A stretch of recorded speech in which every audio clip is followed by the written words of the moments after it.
नमस्कार, मैं हूं मनोज बनू। आप देख रहे हैं इंडिया न्यूज का हॉट सीट प्रोग्राम। लोकसभा चुनाव चरम पर है। हर राजनीतिक पार्टी अपना प्रचार प्रसार कर रही है। इनमें तमाम मुद्दों के बीच हम छत्तीसगढ़ पहुंचे हैं और छत्तीसगढ़ के उप मुख्यमंत्री विजय शर्मा इस वक्त हमारे साथ मौजूद हैं। विजय जी, छत्तीसगढ़ की राजनीति में एक बार फिर चुनाव आ गया। अभी हाल ही में विधानसभा चुनाव खत्म हुआ है। अपार और भारी बहुमत के साथ बीजेपी की सरकार बनी है। आपने भी मेहनत की, उप मुख्यमंत्री आप बने।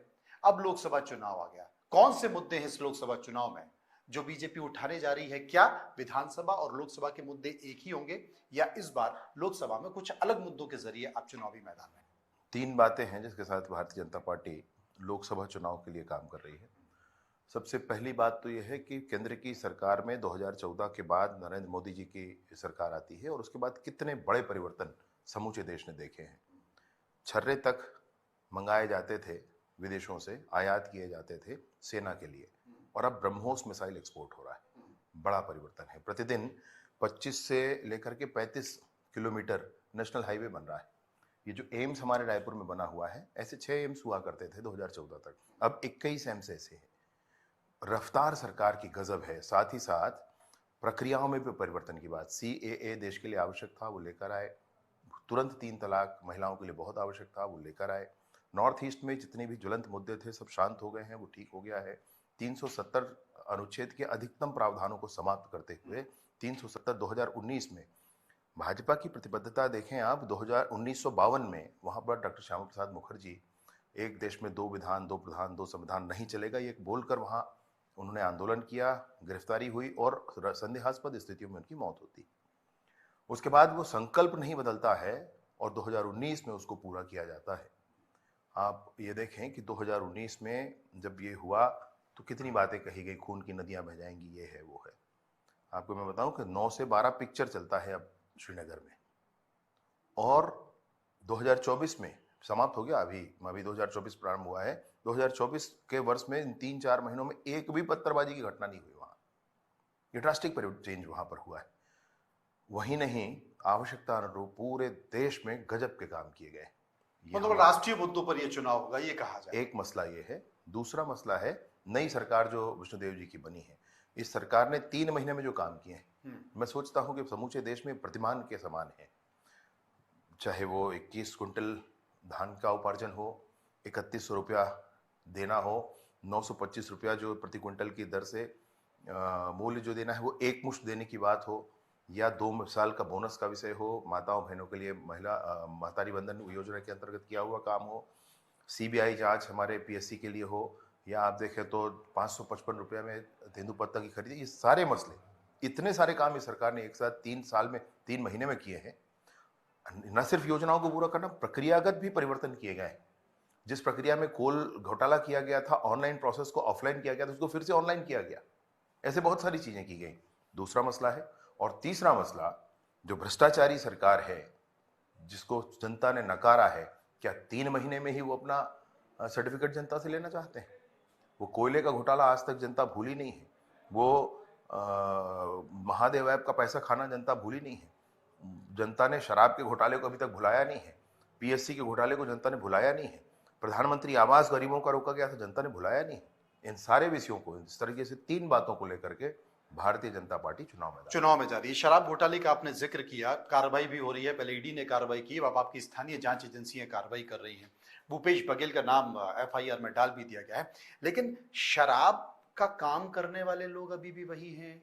शराब पर जिस होलोग्राम का जिक्र किया जा रहा है, जिसे लेकर कार्रवाई के, वो अभी भी नोएडा की कंपनी सप्लाई कर रही है। व्यवस्था बदल क्यों नहीं पा रही है? भैया, इसमें आदमी को बदलने की कोई जिद थोड़ी है किसी की है। हाँ, मैं आपसे कहना चाह रहा हूं, ये प्रक्रियागत जिसको मिले काम, उससे क्या लेन देन है? हाँ। अतिरिक्त उगाही बिना उसको सरकारी हिसाब में लाए बाहर से शराब ला करके सरकारी दुकानों में बेचा जाए और ऊपर की उगाही उसमें की जाए, ये खत्म होना चाहिए था। एक आने का नहीं हुआ। शराब महंगी करने का कुछ कारण रहा होगा, कुछ सामाजिक समीकरण? मैं सोचता हूं कि ये चर्चा का भी विषय नहीं होना चाहिए। अच्छा, ये चर्चा का भी विषय नहीं होना चाहिए। और शराब महंगी हुई है, मैंने बताया लोगों ने, तो मैं पूछा भी, तो वो बहुत महंगी किस्म की शराब थी, वो थोड़ी और महंगी हुई। मतलब आप प्रदेश से महंगी कर 1000 करोड़ रुपए वसूल कर लेंगे और आप कहने की चर्चा का विषय भी नहीं होना चाहिए? नहीं, इसलिए नहीं होना चाहिए क्योंकि ये अगर चीज महंगी हो भी जाए तो ठीक है, ये मसला मैं सोचता हूँ कि बहुत ज्यादा। और या उसमें भी राजस्व जुटाने की एक चुनौती भी है, राजस्व क्योंकि बहुत सारी जुटाने की योजनाएं हैं सर, बहुत सारी योजनाएं हैं, प्रदेश सरकार के ऊपर आर्थिक बोझ भी है। आप हर बार कर्जा ले रहे हैं, 16,000 करोड़ का कर्जा हो ये गया, शराब तो राजस्व कैसे जुटाया जाए उसका एक प्रयास है। शराब के संदर्भ में जो बहुत महंगी शराबें थी वही महंगी हुई हैं, ऐसा बताया गया है। एक आपके पास गृह मंत्रालय भी है, बड़ा विषय है, और नक्सल एक बड़ी समस्या है। बाकी के राज्यों में अब उतनी नहीं है, छत्तीसगढ़ में ज्यादा हो गई है। ऐसा इंटेलिजेंस था कि नक्सली चुनाव के पहले कोई बड़ी वारदात कर सकते हैं, उसको लेकर आपके विभाग को सफलता मिली है। करीब 13 नक्सलियों को मार गिराया, कुछ नक्सलियों के शव नक्सली उठा कर ले गए हैं। क्या माना जाए, देश के गृह मंत्री भी कहते हैं 1 साल में हम इस समस्या को खत्म कर देंगे, किस तरीके का प्रयास? देश के गृह मंत्री जी ने जो सोशल मीडिया पर कहा था वो 3 सालों के लिए कहा था। खैर 1 साल 3 साल कोई मामला नहीं है, ये समस्या तो समाप्त होनी चाहिए। मसला ये है, सरकार की प्रतिबद्धता है कि बस्तर के गांव तक सड़क पहुंचना चाहिए, स्कूल, अस्पताल, आंगनबाड़ी, अच्छा पेयजल और मोबाइल का टावर, ये सब पहुंचना चाहिए, बिजली पहुंचना चाहिए। इसको क्यों रोका जाए, क्यों रोका जाता है? नक्सली भी क्यों रोकते हैं इसको? सड़क नहीं बनेगा तो बीमार व्यक्ति कैसे समय से पहुंच पाएगा? आईडी बिछा करके पूरे क्षेत्र भर में क्या करना चाह रहे हैं? उसमें तो सामान्य जनता भी वैसे ही पिस रही है जैसे कि सुरक्षाकर्मी। उसमें जानवर भी आईडी में ब्लास्ट में मारे जाते हैं कितनी बार। तो मसला क्या है, चाहते क्या है? एक ये विषय है। सरकार की तरफ से बहुत स्पष्टता है, किसी भी फोरम पर, किसी भी मीडियम से, चाहे नक्सली, वो चर्चा के लिए हम तैयार हैं, सरकार तैयार है। माननीय मुख्यमंत्री जी का भी बहुत स्पष्ट संदेश इस विषय पर है। आपने कहा कि अगर नहीं हो तो वीडियो कॉल से भी बातचीत कर सकते हैं, लेकिन जरूर। बातचीत होगी। हाँ जरूर जरूर, मतलब ये बात समझना, उनको भी समझना पड़ेगा कि सरकार अतिरिक्त क्या करना चाहती। आप उनको सुखी करना चाहते हैं, अगर आपका ये कहना और ये भाव है तो उस दिशा में काम होना चाहिए ना। ये विदेशी जो हथियार मिल रहे हैं, इंसास, AK-47, ये सब क्या है? ये बहुत दुखद है, ये बहुत दुखद है। पहुंच कैसे रहे उनके पास? ये बड़ा मसला है, ये जांच का बड़ा मसला है। अभी जो बीजापुर में घटना हुई है, 13 नक्सलियों के शव बरामद हुए हैं। एक दिन पहले सुकमा में एक और नक्सली का शव बरामद हुआ था। बीजापुर में 2-3 दिन पहले ही 6 नक्सलियों का शव और भी बरामद हुआ है, मतलब एनकाउंटर में वो मारे गए हैं। मसला क्या होते जा रहा है कि सर्वाधिक जो हत्याएं होती थी राजनीतिक कार्यकर्ताओं के, विशेष रूप से भाजपा के कार्यकर्ताओं के, वो बीजापुर जिले में ही होती थी। चुनौतियां जो मिलती थी वहीं से मिलती थी, तो सर्च ऑपरेशन भी वहीं ज्यादा हुआ। सर्च ऑपरेशन जब ज्यादा हुआ तो ये सारी घटनाएं सब सामने आई हैं।